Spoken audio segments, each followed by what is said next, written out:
Hey everybody! So today we're going to make three different styles, well, three valet trays with different style attachments. What I've done is I've made a free pattern, and this is going to be on Weaver's website. First link in the description, totally free. You can go download it and make along. This is actually the pattern, but I wanted to make it in a way that you could pick the size of your valet tray. So these are just corner patterns. So we have the easiest, a little bit more difficult, and a little bit more difficult. The most difficult at the end, but they're not very difficult. This is a nice, easy project. You only need a couple tools. You need some sort of punch. I'm going to use a rotary punch so that I can do different size holes in different places. And we'll go through making all three of these, and I'll show you what kind of size hole I like to make for the different areas, because you're doing a lot of folding of kind of heavy leather, so the hole size does matter. Scratch awl, something to cut your leather with. I like a number 2 X-Acto, and a corkback metal ruler. Besides that, you just need your attachment hardware. I'm going to use pop rivets, but you can use snaps, you can use Chicago screws, you can use any of those things, and something to set them with. So the first thing I'm going to do is I'm going to cut out these little corner templates, and we'll then get into showing you how they work.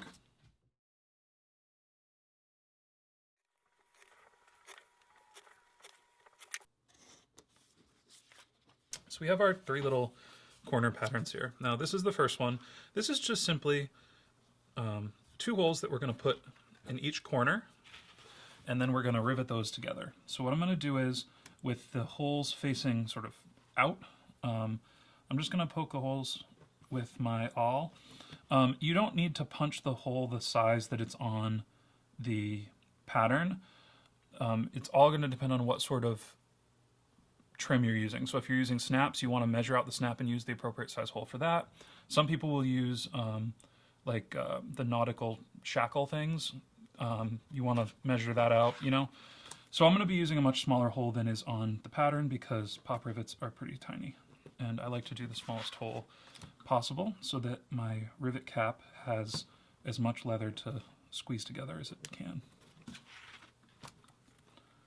And then once we're done with this, the other thing I'm going to do is, so that's it. That's all we need that for. But the other thing I'm going to do is I'm going to round off these corners. You don't have to, and I left everything square so that you have a choice. You can do any shapes that you want. I like this rounded over, so I am just going to trace one of my Roots of Tiger thread spools here as my curve, and then I'll cut this out. And then for brevity, I'm not going to go through the whole burnishing process. You guys have seen me burnish a million times. You know, you can go around and burnish the whole thing however crazy you want to get with it. You can paint the edges, etc., etc. So I'm going to use a rotary punch for this because I find it quicker, but you can also use just a regular punch. If you're using thicker leather, the regular punch is probably better because it can be hard to punch through super thick leather with a rotary punch. So I'm just going to go in, center my punch on the little marks that I made,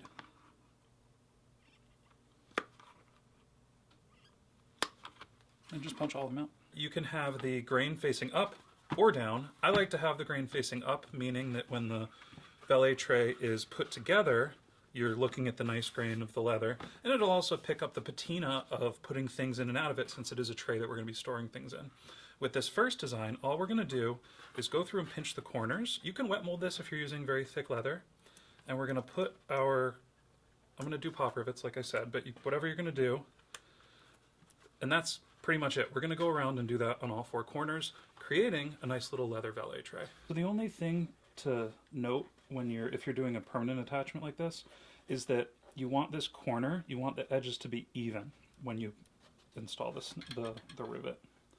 So I just hold my edges even there, and there we go. And then you won't have anything funky happening with the alignment once they're all done. And here's our first one, the super simple one.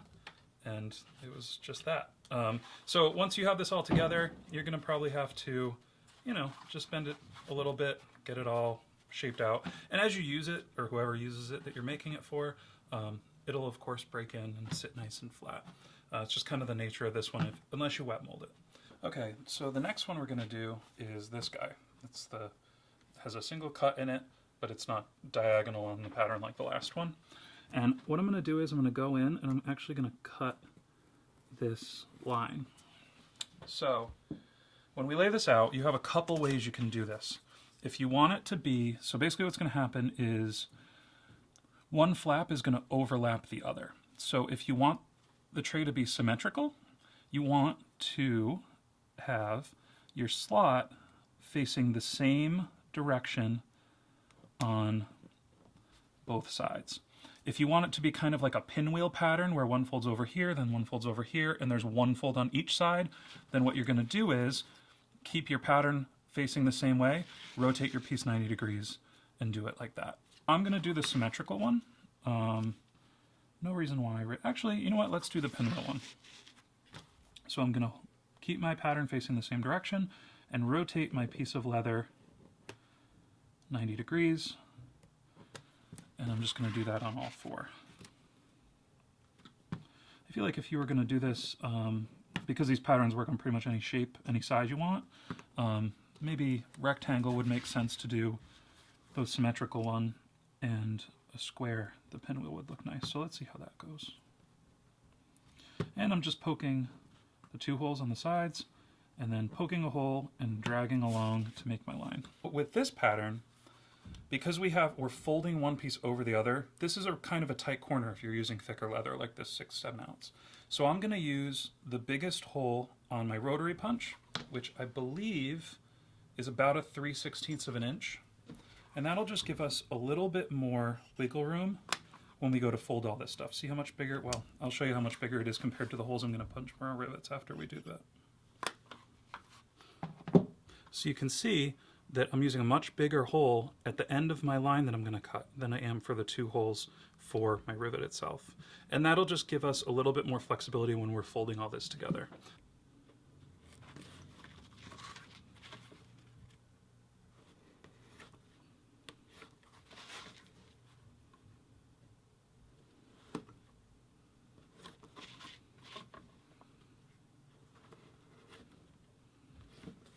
For this design, I like to case the leather, which means I'm taking a damp sponge and I'm just going to dampen the leather a little bit. I'm not dunking it in leather and wet molding it. And you can only, because we have to do some folding before we rivet, and if you want, you can only do it along, you only have to do it along the lines, like the lines that you're going to be folding. But I like to do it over the whole piece of leather just so it kind of, because it's veg tan, if you're doing this with a dyed bridle or something, you don't really have to do this. But with veg tan, it'll get damp evenly, and then when it dries, there won't be any streaking, hopefully. So once we have this cased, what I'm going to do is, again, I'm going to do the leather facing up, and I'm just going to fold our tabs inward. And this will give us our square shape that we're looking for.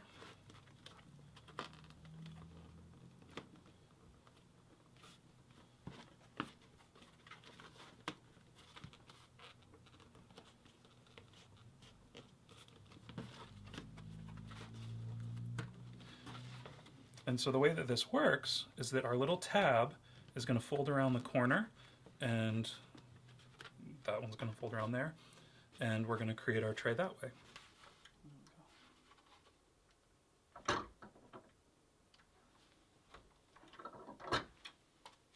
And here is our second version. So you can see we kind of have the pinwheel design, but you can kind of see where I was saying, if we did it the opposite direction, they would both be, you'd have sides, ends and sides.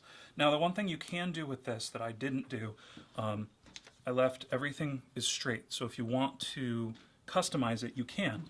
What I like to do on these is I like to take my flaps and I like to round the corners over. And you can do this with this is 1 inch. So you can do this with a 1 inch strap end punch, or you can just do it by hand. And when you get rid of these little corners, this looks a little bit more finished. And then you can also just round this little corner right there on all four sides as well. So third design, I guess the most difficult, but none of these are very hard. You're going to be fine with them. We're going to do the same thing. I'm going to cut this diagonal all the way on the pattern. And then when we go to lay this out, we're just going to put the cut facing out. So I line up my corner pattern. I do 1, 2, 3, 4.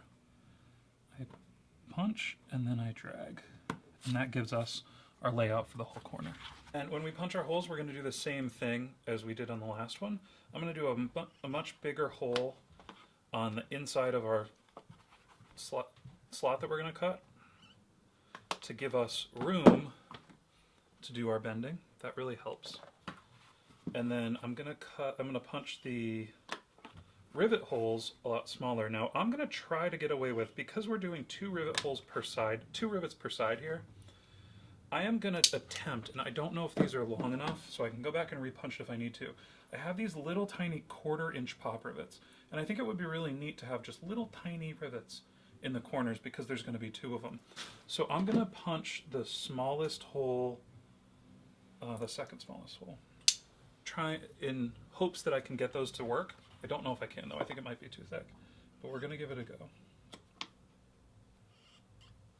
So just like the last one, we're going to case this before we fold it all together and get it riveted. A little more water than we needed. That's okay. We're going to fold this one too before we rivet as well. But all we do is just grab these and fold them in. And you do have, again, more room for customization here. These little points, if you want to round those over, you can. I'm going to leave everything just as is, true to the template, so you can see what that looks like. But the way that this is going together, you do need to do some finagling. But you see you have this sharp corner here. So if you don't like that, you can round these over on both sides. So now all we have to do is go over and rivet this one together. Okay, so our teeny tiny little rivets are going to work. And again, you just want to make sure that you get your edges lined up. This one feels a little weird. It is easier to use like a little wonder or a press to set the rivets in this than it is to do it by hand, but you can do it by hand.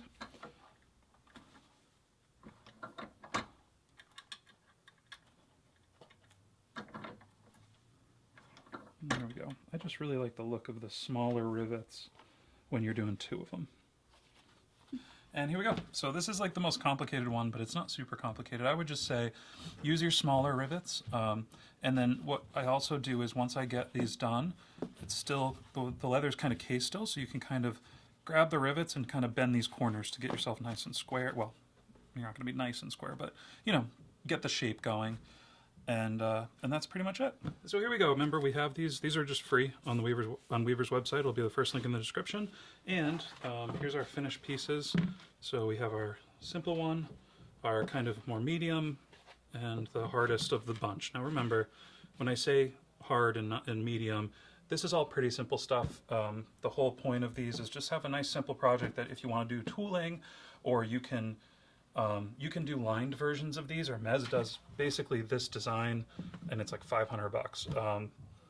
So you can go as crazy as you want with these, but if you just want to grab some leather, you don't want to do any sewing, here you go.